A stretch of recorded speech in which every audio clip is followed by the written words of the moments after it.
Good afternoon. I'm Laura Mendoza.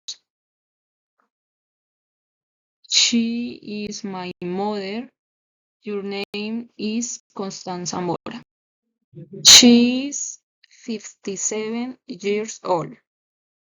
She lives in Pasca, Cundinamarca.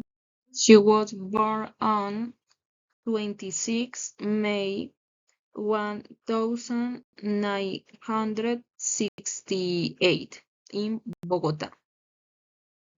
She lived in the farm with my father and brother. My mother worked in the Acueducto Veredas. She has a dog and two cats and other animals, chicken and rabbit. She loves walk for the mountain. She likes to eat seafood and also chocolatina.